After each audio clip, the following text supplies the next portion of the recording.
Hello, beautiful souls, and welcome to Active Creative Perspectives. I'm Valerie, your guide on this transformative journey where a unique prism of life unfolds in full spectrum. And today I have this beautiful soul, Shanan, that joined me from Mexico. And she's originally from Australia. And I would love to know how did it happen that you ended up in this such a beautiful place, Tulum, right? In Tulum, yeah. Sort of in some ways serendipitous, I guess, in some ways. I had traveled to Tulum,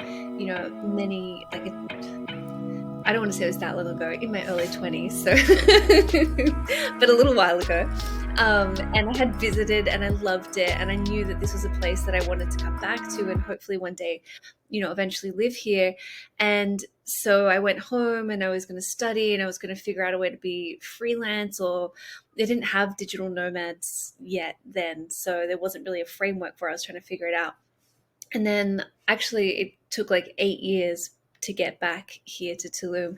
And my partner, now fiance, he was offered work here, and I was like, babe, this is like, we have to go. We have to go. You should definitely take that job so we can be here. And so that's kind of how it all came about. We got to come back here, and we've been here for So quite a can few you years just now. tell Feeling me, pretty like, how settled. do you feel today at this present moment, where you are, and what led you to this place where you are today?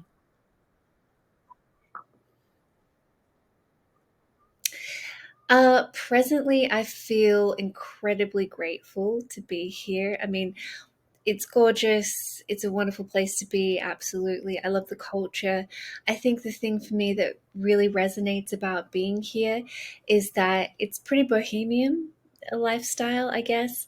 Um, Not to throw shade on Byron Bay, but in a way that's maybe a little bit more authentic than places like Byron. Like there's a cultural history here, and I felt something that didn't resonate with me growing up in Australia is the feeling of that there's a bit of like a spiritual deficiency. That we're kind of a little bit lacking in open-mindedness was my experience growing up. But here it's very open-minded. There's like a lot of different cultures that come, and people and ideas and shared beliefs. And I'm really grateful that I get to be in a place that has so many different perspectives, and so many different healing modalities, and so much potential, and so much openness and compassion. And not that this is like a paradise. Everything has its shadow side, but I really resonate with being here. And what brought me, I mean, aside from just the practical stuff of moving over here with my partner, um, I mean, again, I think I was always looking for somewhere that felt more like home than Sydney did, because in Sydney, at least when I was growing up there, um, like yoga was a bit woo woo. And for me, and here, yoga is just like something that you do in the afternoon just for fun. And meditation was a little bit woo woo. Here, it's pretty normal. If I say to my friends, like, oh, I'm going to go to sound healing this weekend, they're like, oh, sick. Can I come too? Normality. Like, it's not, there's no taboos or stigmas, but yes, yes. And I found in this growing up in the city that wasn't really the case. So it didn't always sort of, there wasn't And always can sort you of a tell me vibe about your practice kind and of what you there. do?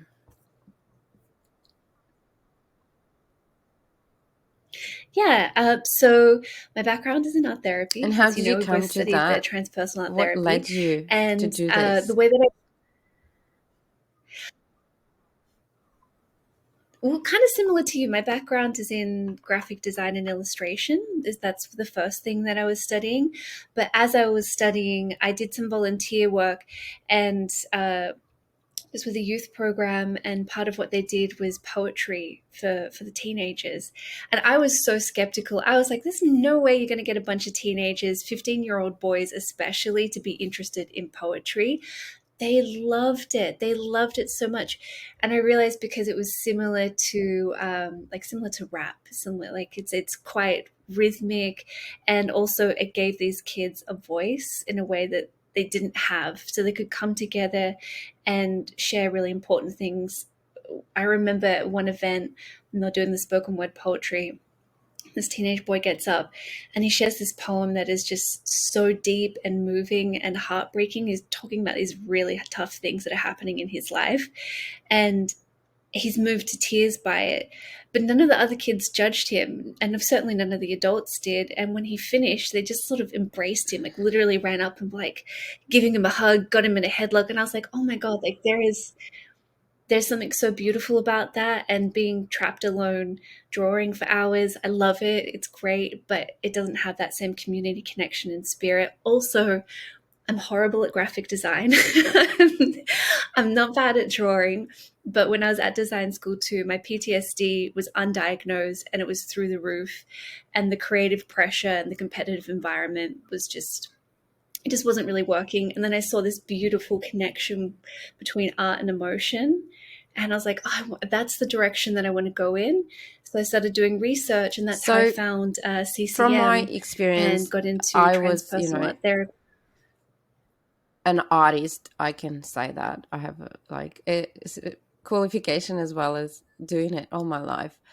I didn't know that all my life I was actually going through healing myself through it. I was just doing it, right? And when you put the science and actually profession behind it, it makes more sense when you do it.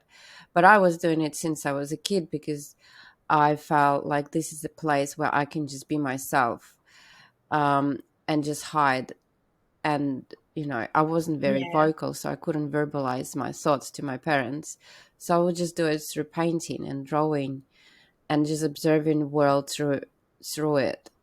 But I didn't know why I was doing it. A lot of people would just assume this is like a talent. You just have physical ability to like interpret beauty around you. But that was my way of communicating, like it was my language of healing. And what about you? Like, what was the reason you were trying to heal yourself through art? Like, do you know? Have you thought of it?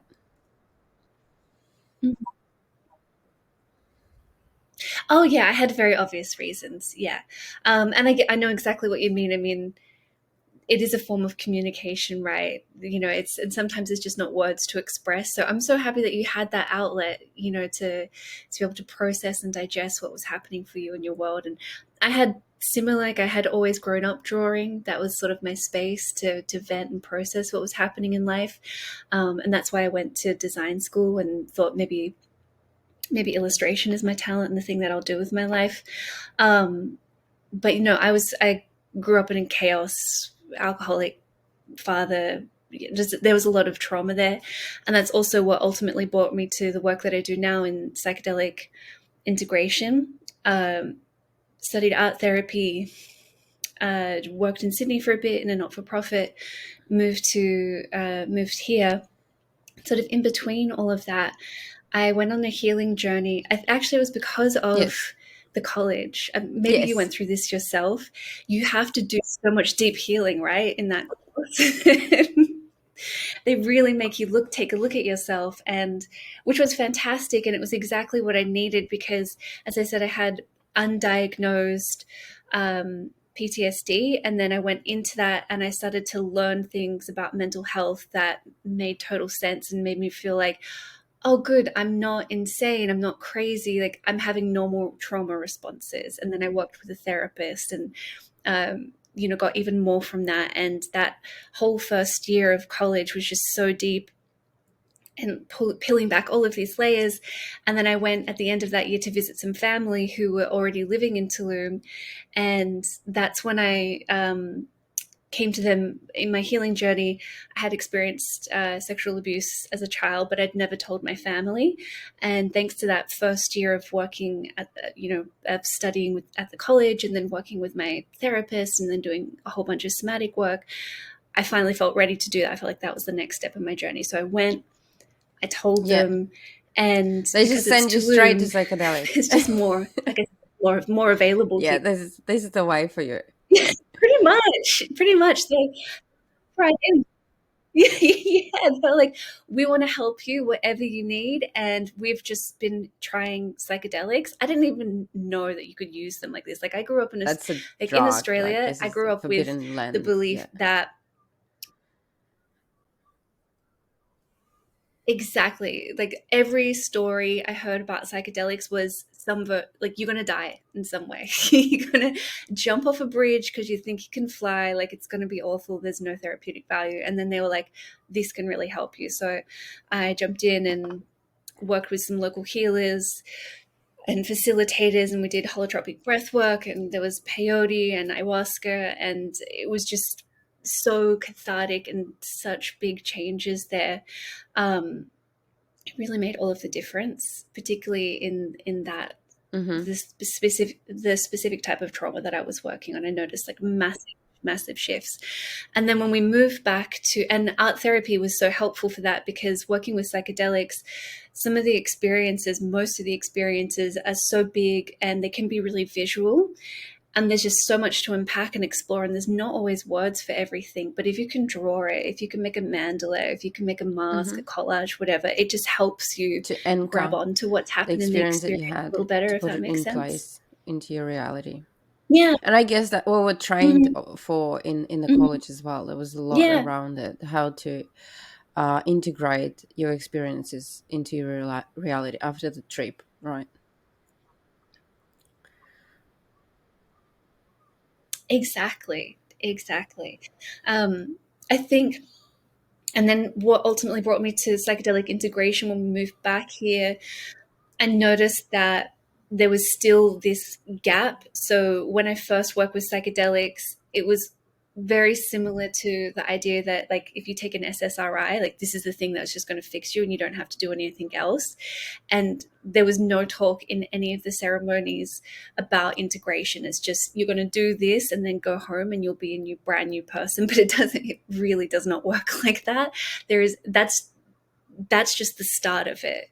And there were a lot of missed opportunities because I didn't know about integration in this specific context. So when we came back here and that was still prevalent, I was like, well, okay, I have this skill set now. I think I can help people, to one, prepare safely for their journeys, and then on the opposite side of it, be able to And I understand and guess, really grow from it. Because coming from what you're saying, I guess that's where sometimes, a lot of misconceptions are coming from. When you go out of the experience and you have a fully clear insight about your life and you go on your new life, that's good. But probably majority is actually trying hard to put it all together, and there's no integration, and that's why there's a lot of understanding that could be really traumatic and harming and unuseful, in your life. And I guess this is exactly why, because there's no secondary mhm, process to it.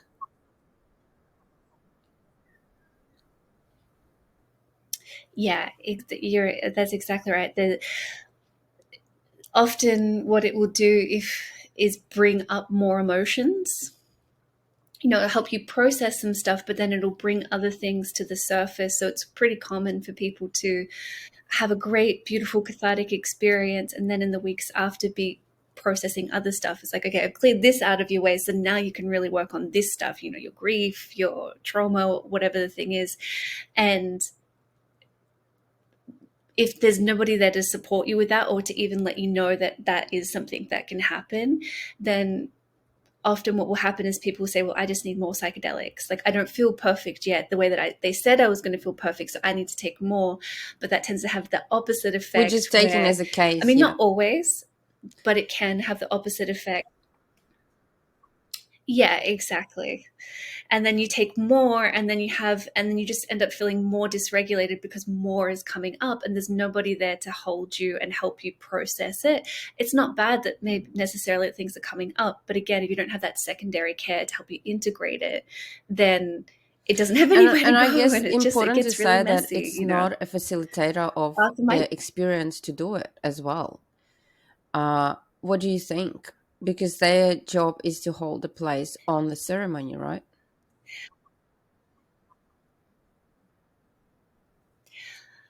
yes, And also, they have a duty of care. So that I don't think that they have to be the ones that then facilitate the integration, but I think it's irresponsible for them to not let you know that you will need integration. And that's something that happens a lot is like, never trust anybody who says, just come and take this, no matter what you have, this will fix you and you'll be perfect on the opposite side.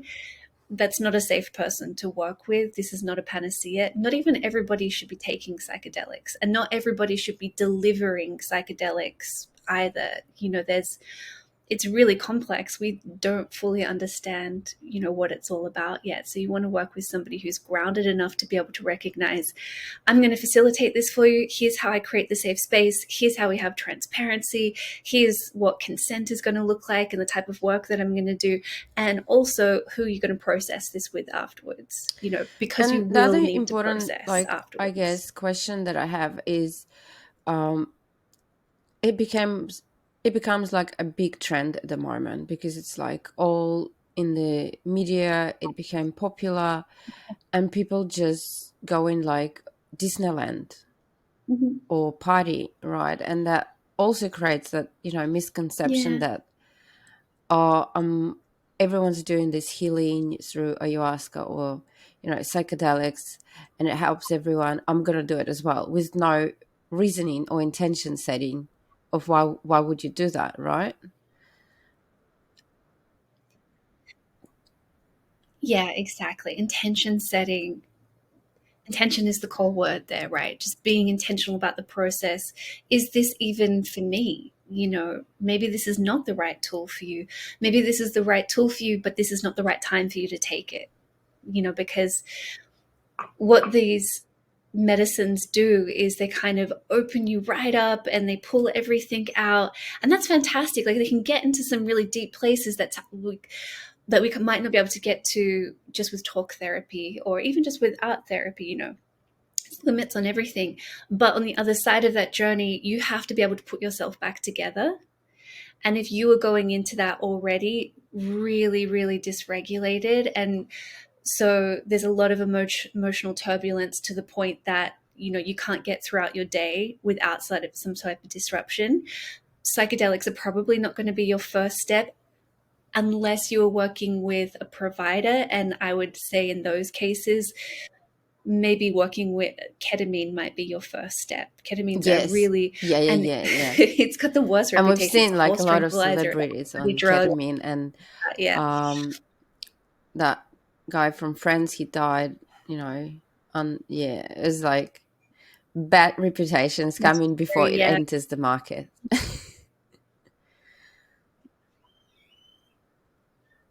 Exactly, which is such a shame because I'll admit, like, I used to be a big snob and feel like, no, it has to be natural, it has to be plants, it has to be psilocybin, and ketamine, I'm sure is going to be fine, but like, how can it be better than And something the that is thing really is, organic? there's a It's lot of bloody fantastic, misunderstanding that honestly. it was always used in like in health department, always. Mhm, It's part of the process since, like, mhm, I'm not a medical mhm. expert, but I understand that it was always there. They used it before, um, for the reasons, just to get people into that condition to work with people, right?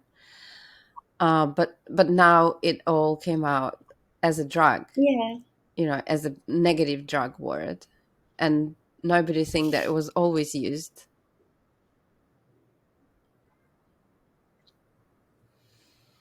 No, then nobody really, there's not really enough light shed on the medical side of it. A lot of the clients that I've worked with feel safe to work with ketamine because they have they've used ketamine in a hospital setting. They've had a broken arm and they've been administered ketamine because it's a really safe anesthetic. And so then they have a little bit of trust, so then they'll come into it. But it is a shame that it has this reputation. I mean, I remember in my party years back in my 20s, ketamine is one that I wouldn't use because I was like, oh no, who wants to take a horse tranquilizer? Like, you guys are crazy. I can't believe you're doing that.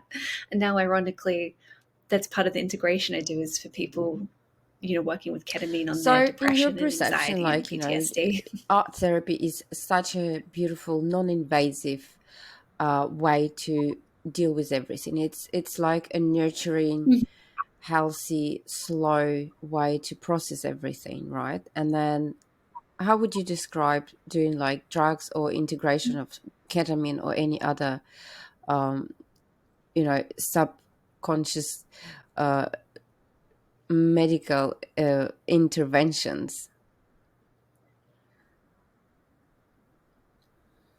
Yeah, I think I think it's the perfect tool. I think they complement each other so beautifully because art therapy is so soft and so nurturing, and it's an exploration, and it's not a diagnosis, which is really important because the things that happen in psychedelics, whatever flavor of psychedelics you're taking, it's so weird.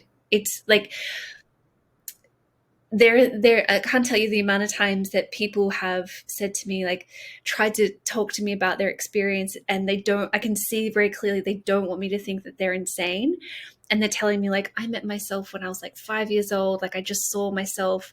And that's internal family system therapy. Like that's normal, like that's understood, but they don't know. So like, oh my god, like this is, they feel like they're gonna be called crazy. But especially the transpersonal aspect of art therapy, it's about dream work. It's about symbols. So they marry together really well. So you can just look at, well, how did it feel to meet your 5-year-old self? What was the message that came from that little person in your vision, or, in your ceremony? And on the opposite side, it can keep important insights alive, because you can keep doing different art therapy processes to understand, what anything could have happened in your psychedelic journey. So why this and why now? We can keep exploring those signs and those symbols and processing the emotions that come up in the psychedelics too.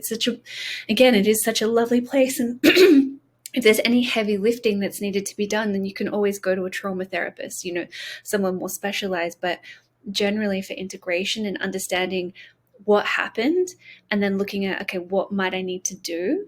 Like, what changes might I need to make? As you were Art therapy is saying, such a I'm just beautiful sorry, I tool have for this it. because I'm very visual. Also, So the fact, I just had the vision of that.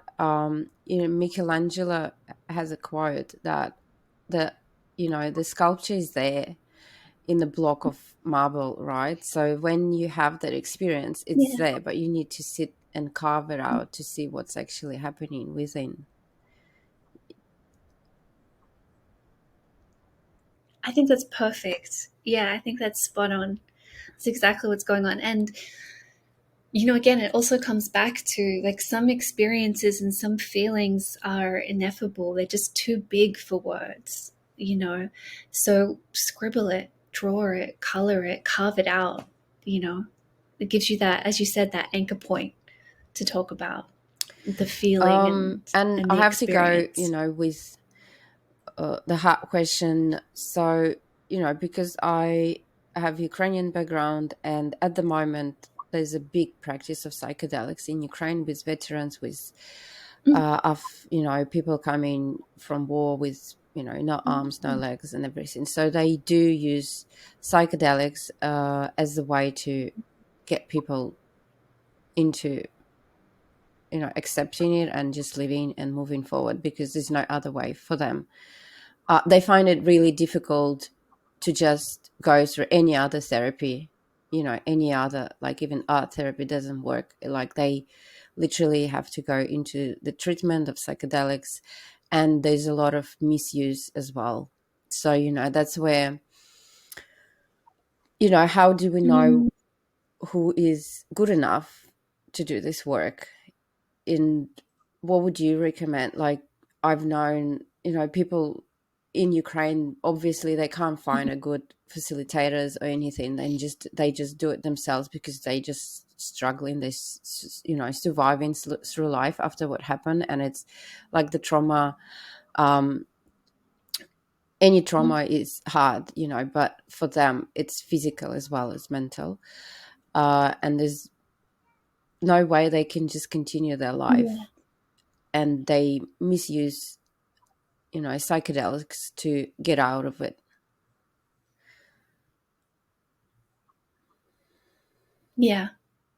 I love that you asked me this question. This is one of my favorite questions to be asked because I'm so obsessed with it. I mean, I guess first I'll just acknowledge, like, I can understand. I mean, in the US as well, there's a lot of great research and work being done with veterans and psychedelics. And I think that speaks to not just the emotional benefits from a journey, but also the neuroplastics, the way that it works with your brain as well. But in terms of finding a safe facilitator, it is so crucial. I mean, it's half the experience. You're going into the most vulnerable state that you can be in, aside from being asleep next to somebody. This person is responsible not just for your physical well-being, but your mental and your spiritual well-being as well, because so many of the experiences are mystical and big, and there's awe and there's wonder. So we have to be with somebody who, they don't have to be religious, they don't have to be spiritual, but they have to at least practice non-judgment, and be open to receiving whatever comes through. So when we're looking at how do I find somebody safe to work with, we look the red flags. Somebody who doesn't vet you. You should always be vetted no matter what psychedelic you're taking. They need to know when was the last time you've had psychedelics. If you've ever done it before, they need to know your mental health history. Have you recently experienced psychosis? Are you schizophrenic? Do you have bipolar? There is, I believe, with ketamine, there is use of, you can use working with bipolar, but only when you're not in a manic phase, which again comes back to putting yourself back together, which you can't do when you're in a manic phase. So they need to vet your mental health. They need to know your history. They need to know your intentions for going into the medicine as well. What is your why? Why are you here? Is this just for fun? Is this something that you can show you're going to take seriously? Then they also need to give you a protocol for taking the medicine. So it depends on what you're working with.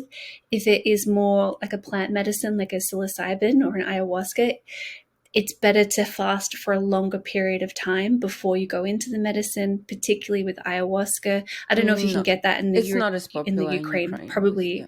I'd say psilocybin will yeah. But psilocybin and ketamine both require fasting beforehand, less for ketamine, more so for psilocybin, because it can make you nauseous and it can make you purge, and that's not particularly pleasant. So you want somebody who is coming in with forethought. Here's what you need to do the day of. Set your intentions, fast, eat well. Somebody who is willing to tell you that you should be abstaining from alcohol and drug consumption at minimum a week before your session. Again, that helps them vet, are you a serious candidate for this? Are you ready for this? Because if you can't meet those minimum basic requirements, then maybe this again is not your first step right now.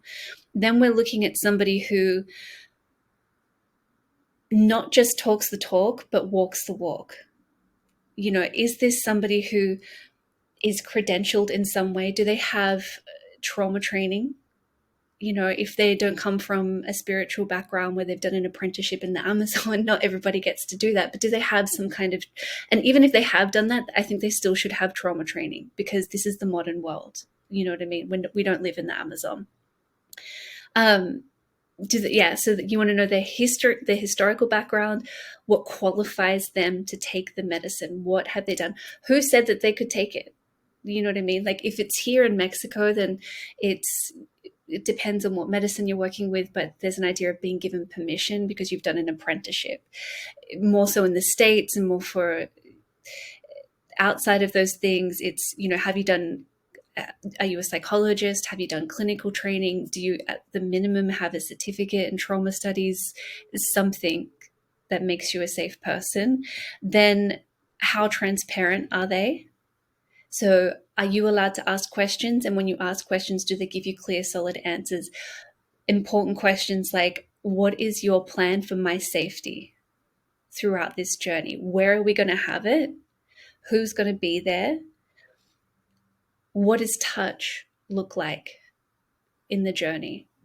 Nobody should be touching you more than maybe your shoulders, holding your hand, maybe the top of your head, maybe if there's purging, rubbing your back.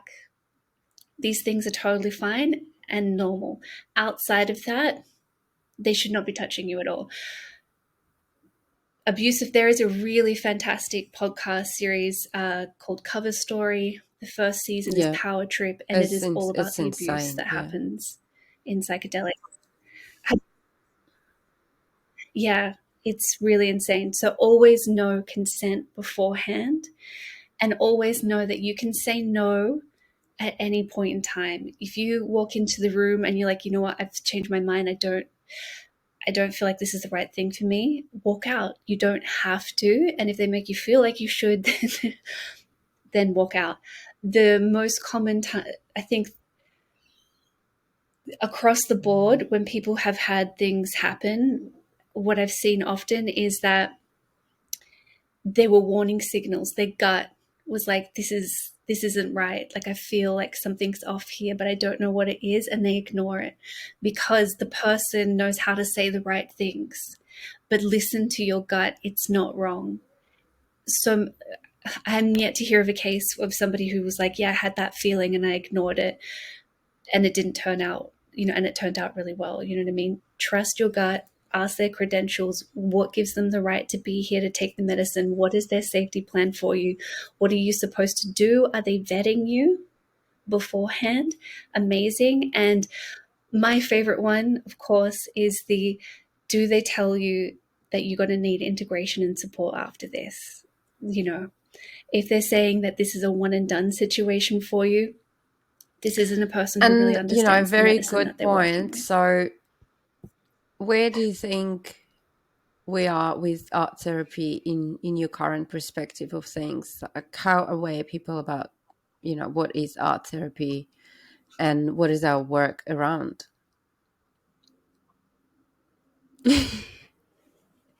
I don't think anybody really knows or And understands it that. sounds It's so such a bad that it bummer. is art and therapy. It's I such a still, two different words that doesn't even closely come to what we do. right? I mean, I don't know about you, but I And sometimes say art therapy and people go, oh, I could never do that. I'm not creative. And I'm like, it's not the then they either think point. you're a therapist, which is psychologist, right? Or they think you're an artist Yeah. and they can't put these two together. It has to be a new No. word for it. It has to be. We can't just continue explaining people what it is unless it becomes very popular, which I hope for, and people experience it so they know, oh, that's why I actually called active creative, Yeah. because I was going away from art, and therapy. I was trying to find something that doesn't take people in all those directions, which are misleading. So you have the same feeling that people are not aware, even if I, they do in the psychedelic strips and everything, they still I, not in that space to understand what is art therapy. not really. No. I mean, some people are open to it because they're like, oh, I'm creative, or I've always wanted to be creative. And I'm still like, well, that's okay, good. You're open to it. Then I'm fine. That's cool.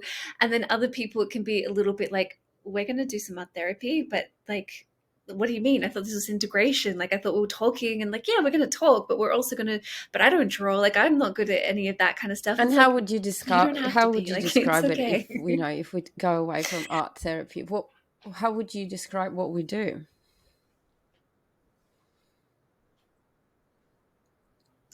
Um, Gosh, I don't know. I had a whole little like elevator spiel, like my little 1 minute pitch, but I've forgotten it now because it's been a little while since I've had to use it. Now I have to describe what psychedelic Yes, integration is because nobody people are like, what are understands. you That's talking right. about? Like Two things psychedelics nobody and then understands. integration, it's even worse. Like so complicated. And that's what I mean. Like if you are, I am a visual Yeah, person, and for me, it's all about feeling and seeing. And words take me into misleading. yeah, That's because I perceive world through vision. But a lot of people take it from the language. Most, yeah. people probably take it from the language. That's why we speak. And for them, it is important to know exactly, Mhm. and give the right words around it to understand what it is. And in my experience, the best way to express it is creative expression of your emotions. but then there's a therapeutic part in it Yeah. as well, which, not just expressing emotions, but actually working through them or building on top of them, of what because when people go to Yeah. psychologists, psychiatrists, they understand they need to go through analysis of their problems or just situations they're in, and they have to verbalize it and unfold, and untie that tie, with their thoughts and understanding of situation. With art therapy, we don't do that. So we don't untie Mhm. anything and we don't, we don't No. analyze anything. And that's why it's so hard for people to grasp it. So what do you actually do? Yeah.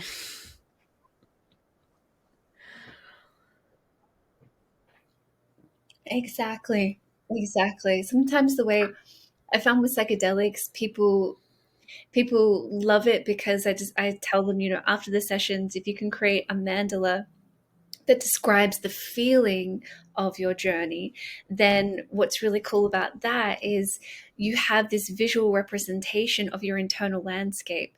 It's telling a story. So then each time you have a session, which is because, in one of the modalities I work in there, it's 6 sessions across 6 weeks. And so then you get these series of drawings and you get to see your internal landscape evolving and changing over time. And you get to see this whole big journey and arc that you've just gone. You have this tangible thing that we can talk about and we can explore it and we can ask why these colors. And people are like, oh, that's pretty cool. Like, I want to see like my story changing on the inside, but it is still a little bit tough. I think I used to tell people that it's kind of like a way of getting below the top of mind story. So we know everything that we know, all of our everyday stories, but then when you draw things, you get to express the feelings or the emotions that you might not have words for. You get to dip below those stories and pull out other stuff and get to see what's going on, on a deeper level, and then we can explore it and we can look at it and see what's happening and get new answers and insights. But yeah, it is I it's guess that's tough to what, explain. we're building a new system of integration of medical practices into more holistic way of taking, and without obviously using the overall health system that it used to be. We're converting it slowly, so there will be a process of people Mhm. understanding how it works. So in your view, how do you see like society overall, like, living in Mexico, changing your life, transitioning into psychedelics, and seeing how people Mhm. transform their lives through medicine? What do you feel like the societies, what stage we're in? Mhm.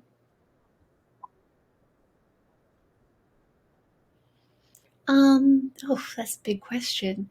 I think I think it feels like we're in a transition phase. I think I think pretty sure it was at the college. I think it was maybe Robert, one of the teachers, talked about when the ego is breaking down because something new is coming. That can either feel really destructive and really violent if there's a lot of resistance, or it can feel like a really smooth process, challenging and tough, but a lot smoother if there's surrender and you go with it. And I feel like something globally is really shifting and changing, but we're all in such a state of resistance that it's very destructive and chaotic. And but so on the surface level, it seems like everything's kind of nutty at the moment. But what I remind myself of is there are it comes back to psychedelics again. There are so many people taking like hundreds of people taking psychedelics every single month, and it's not something that everybody is talking about, and but it's happening. So that there is this undercurrent of growth and transformation of people really healing and connecting to themselves, and all of the stories that I hear from that about it made my relationships better. I'm showing up for my partners, for my family, at my work. My life is better. That ripple effect, I think it's going to take a few years for that to come to the surface and be the mainstream. But right now on the top, everything, there's just so much noise. But there is this quieter transformation happening, I think, of people. It sounds cliche to say waking up, but I think there's just things that we used to think were okay, we're now in a place where we can realize that they're not okay anymore, kind of like the Me Too movements and things like that, like just layers and layers being pulled back. And I think this is a time of real potential. It's intense and it's so hard. And I mean, I can't even imagine what your people in Ukraine are going through right now. But I think overall, like, I see light at the end of the tunnel, I guess, Thank is the you way so that I would much. put it. And can you share how would people find you? And do you do online, or do you practice in Tulum only? How do you work, and how to find you? Yeah. No, I work online, and you can find me on Instagram at Becoming Paradise. I'm also starting a YouTube channel. It's going to have guided meditations. It's also going to be, I'm launching a new project. Unfortunately, it doesn't include really, there will be art therapy in it, but not as much. Now you've got me thinking that I need to pull in a lot more, a lot more. I'm feeling inspired, actually. But yes, a YouTube channel, Shanan Costello, is what you can find it at. And it's going to be me sharing my journey to recover from the next layer of recovery from experiencing childhood sexual trauma, because that's a lifelong battle. And so I'm going to be documenting that. So hopefully people can not feel alone, not feel crazy, understand that a lot of what you're going through is normal, and then maybe get some inspiration for some tools. Maybe they'll want to go do some art therapy, maybe they'll want to, make some other changes. But yeah, so YouTube, Instagram, Yes, email and me. I work online. how as do I well find you in person. Tulum when I come?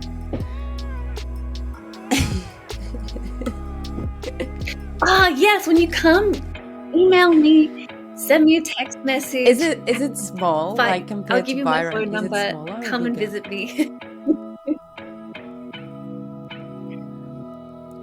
Well, I don't know what Byron is like now, but I'd say it's really, from the Byron that I knew 6-7 years ago, about the same size. Beautiful. Thank you so much, bigger. and for sharing your story and doing this beautiful work that you do. And I will put all the links